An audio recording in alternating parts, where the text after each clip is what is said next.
São notícias que vão seguramente merecer a análise do Wellington Calazans, que já está connosco. Wellington, boa noite. Bem-vindo a mais uma edição do Hora 10.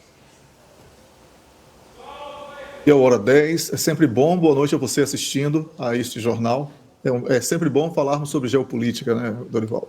Afirmativo. E é sempre um gosto enorme também recebê-lo aqui no Hora 10 da noite. Wellington, embora nem sempre os assuntos sejam positivos, e é exatamente por uma negatividade que vamos começar por olhar, é exatamente por este conflito Israel-Palestina. Wellington, estamos a caminhar para uma ampliação da guerra que nenhum de nós quer seguramente ver, ou seja, e provocando aqui com uma análise sua, que já vi fazer num outro fórum, está desenhada a Terceira Guerra Mundial? Olha, Dorivaldo, eu tenho falado sobre pré-guerra mundial, né, aqui nos meus comentários, porque são muitos os focos de instabilidade que o planeta tem vivido e tem experimentado. E, lamentavelmente, os atores eles estão muito interligados. Observe que para cada episódio, seja no continente africano, seja no continente americano, no sul da América especialmente, ou no Caribe, na Europa, na Ásia, sempre há aí uma rivalidade entre grandes potências e países que estão deste ou daquele lado. Então, isso não deixa de ser uma construção muito ruim, né, que pode, sim, culminar com uma guerra de proporção mundial, sendo que uma guerra mundial, ao contrário do que as pessoas pensam, ela não vai ser anunciada com data marcada e pompas e circunstâncias. É algo histórico que vai ser reportado como guerra mundial, certamente, no futuro. E, do ponto de vista da economia, nós já estamos vivendo isso. Mas, do ponto de vista bélico, tememos que isto aconteça de uma maneira efetiva, porque estamos falando sobre países que detêm a energia nuclear e isso é uma ameaça para toda a humanidade, para todo o planeta. Por isso, eu tenho feito essa advertência, obviamente que torcendo para que isso não seja consolidado. Falando sobre Israel e Palestina, sabemos que é um problema que já surgiu na origem. Né? Os judeus que foram ocupar aquele território autorizado pelas Nações Unidas, ladeados com em Angola chamamos palestinianos, né? No Brasil chamamos palestinos, foram judeus que emigraram da Europa e de outras partes do planeta para o povoamento naquela região. Não tem muita relação com aquela região em si. Né? Não vou entrar aqui naquele aspecto religioso, porque o Israel da Bíblia não é o mesmo Israel criado artificialmente pelos sionistas. E longe de ser algo contra os judeus, muito pelo contrário, o judeu é vítima também desse plano da grande Israel feito pelos sionistas. Temos que tomar algum cuidado com a propaganda, porque temos uma guerra de narrativa muito grande que acompanha tudo isso. E os povos hoje estão sofrendo, tanto por parte de Israel, como também, e muito mais agora, por parte da Palestina. O sofrimento é muito grande, são muitas vidas perdidas, e nós não podemos aqui ficar torcendo para que este ou aquele encerre com sucesso uma ofensiva. Não, o que nós promovemos na nossa proposta de trabalho é a paz. E essa paz só virá através do diálogo. Esse diálogo que foi solicitado de uma maneira diplomática pela China, pela Rússia, por outros países com alguma responsabilidade sobre as questões internacionais. E que é uma paz que tem sido negada por aqueles que dizem que vão apoiar o lado A ou o lado B dessa história. Por isso, Dorival, pois não. Certo. Este apoio dos Estados Unidos a Israel, que análise é que pode aqui receber? Os Estados Unidos não têm dinheiro para entrar nessa guerra.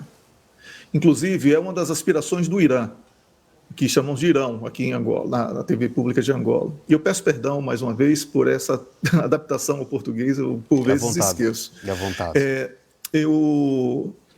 Sabemos, né, e eu preciso destacar, que os Estados Unidos vão precisar imprimir muito dinheiro, sem lastro, para poder cobrir o orçamento e recentemente teve que suspender por 45 dias o apoio à guerra da Ucrânia. Não há apoio popular interno, os problemas internos dos Estados Unidos são elevadíssimos. E o plano do Irão é levar os Estados Unidos para uma outra guerra, nesse caso em Israel, e com isso fique ainda mais endividado. Essa é a grande questão-chave. Então não adianta os norte-americanos prometerem este ou aquele apoio, porque do ponto de vista da responsabilidade administrativa, eles não possuem esse dinheiro.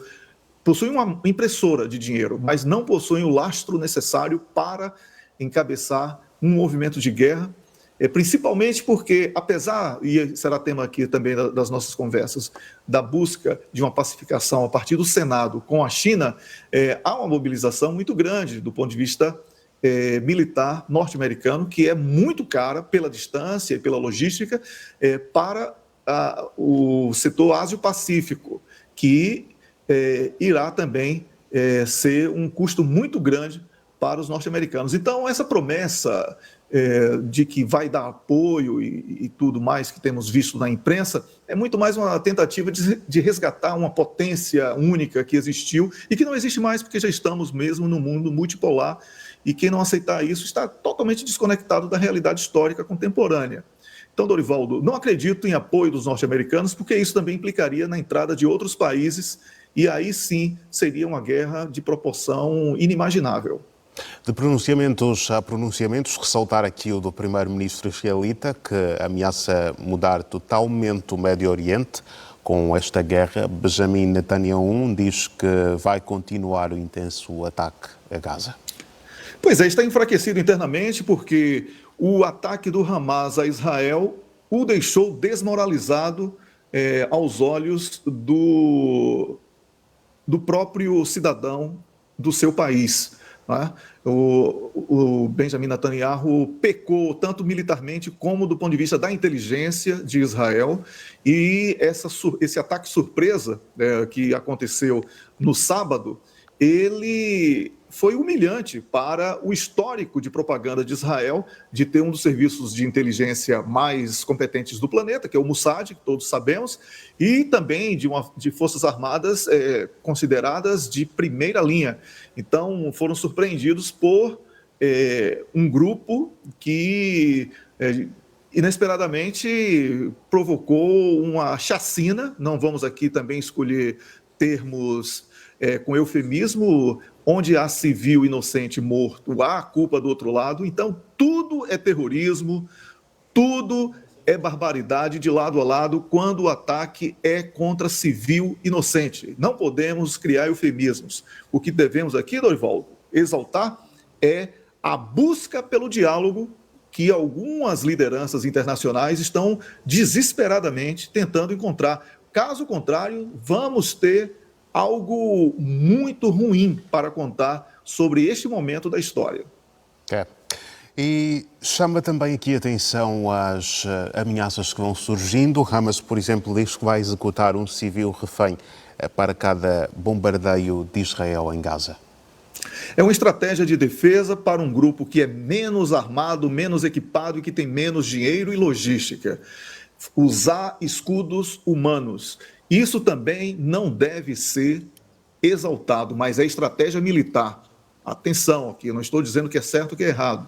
Estou comentando o que você pediu para que eu comentasse. Afirmativo. Então, esse foi o anúncio, como também há anúncio do Hezbollah de promover ataques mais intensos em território de Israel, no território de Israel. Então, Dorivaldo, se formos entrar nessa análise pela via daquilo que a imprensa mainstream tem publicado e também parte da imprensa muçulmana tem publicado, nós vamos discutir aqui somente quem matou mais, quem morreu menos, e isso não faz parte da nossa linha de trabalho, porque somos pacifistas. Não é? E falo isso com muita propriedade, porque conheço com profundidade a linha editorial da televisão pública de Angola. E exaltar esse tipo de prática não vai levar ninguém a lugar nenhum. Esse tipo de ação que está acontecendo de guerra é algo que jamais pode ganhar propaganda. e por isso vamos tentar dizer que todos são perdedores enquanto a paz não for consolidada. Certo, Wellington. Vamos então olhar para o segundo assunto desta noite e é seguramente para a China. O presidente Xi Jinping acabou por reunir-se com a delegação de senadores norte-americanos nos esforços de reaproximação que vão sendo aqui empregos também. Olha, Dorivaldo, você sabe muito bem que é uma torcida de todos os comentadores, como falamos aqui, deste espaço e de outros espaços, a busca desse entendimento entre as duas maiores potências econômicas do planeta, porque daí nós poderemos encontrar o que está faltando no mundo nesse momento, que é um entendimento, é um fio de entendimento. Faço advertência para as recentes tentativas com Antony Blinken, que não foi sequer recebido por Xi Jinping, e pelas palavras de Joe Biden com Xi Jinping, em conversas que tiveram no final do ano passado, salvo engano, e que pouco evoluiu em termos de construção de um diálogo e uma relação de respeito mútuo. Por que eu digo isso? Porque não adianta o representante do Senado norte-americano sair de uma reunião com o alto escalão chinês na busca pelo entendimento e, ao mesmo tempo, as Forças Armadas norte-americanas, o Pentágono, com autorização do governo, enviar reforço militar para Taiwan, porque é uma questão inegociável para a China. Então, não vamos também criar uma falsa expectativa no nosso público de que a partir desse encontro, dessa conversa, vamos sair todos cantando What a Wonderful World, né? Que mundo maravilhoso. Não vai ser assim. Então, é preciso que tenhamos aqui a consciência de que é mais uma tentativa de que seja evitada uma tragédia mundial que seria um confronto entre China e Estados Unidos. Vamos torcer para que essa linha de diálogo que está aberta e que aqui estamos comentando possa ser consolidada com sinceridade recíproca, com honestidade recíproca, porque o mundo poderá, a partir disso, conhecer décadas muito mais tranquilas, em que não haverá disputa entre as grandes potências, mas sim um grande entendimento, onde a parceria ganha-ganha será a grande vencedora e, por consequência, os seres humanos, porque estamos falando aqui de grandes potências. Como é que podemos interpretar as palavras de Xi quando diz que as relações entre ambos os países acabarão por determinar os destinos da humanidade? Se houver uma falta de entendimento entre China e Estados Unidos, nós estaremos falando sobre uma provável hecatombe. Ele não fala nessas palavras, mas devemos fazer essa leitura. São potências extremamente armadas, com armas de grande impacto de destruição, e se houver um desentendimento que culmine com o enfrentamento entre eles, certamente o mundo não será o mundo como o conhecemos hoje. Por isso, creio que ele tenha sido bastante seletivo na maneira de dizer vamos evitar uma tragédia. Certo. Wellington, vamos então olhar também para o Afeganistão, que está neste momento a viver um momento crítico. É já um dos terremotos mais mortíferos a ter atingido aquele país, a nossa próxima análise.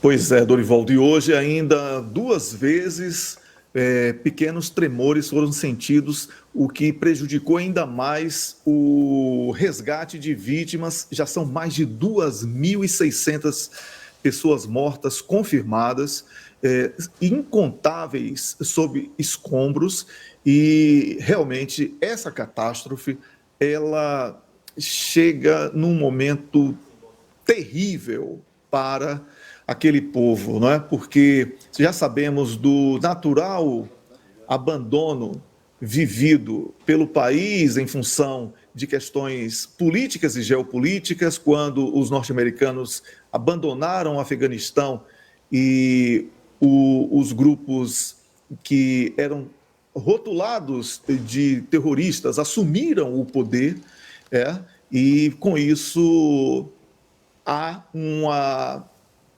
dificuldade nas relações do Afeganistão com outros países, dificultando questões logísticas, econômicas e financeiras por causa do sistema bancário internacional e uma cadeia de problemas que já existiam antes mesmo desse tipo de catástrofe. E agora chega um terremoto e estamos falando aqui de números que ainda são subestimados em função das dificuldades de oferecer uma precisão nos números reais, e por isso, Dorivaldo, só temos que lamentar, torcer para que a comunidade internacional encontre, em meio a todos esses transtornos vividos no planeta em diferentes partes, como falei no início da minha fala aqui, uma maneira de contribuir para minimizar imediatamente o sofrimento daquele povo. Haverá uma necessidade da comunidade internacional ser também mobilizada a centralizar as suas atenções a factos que transcendem aquilo que são as guerras que vamos também presenciando? Exatamente por isso, Dorivaldo, que eu considero que esse esforço de solidariedade ao povo do Afeganistão é de uma necessidade imperativa, porque é uma catástrofe natural, né?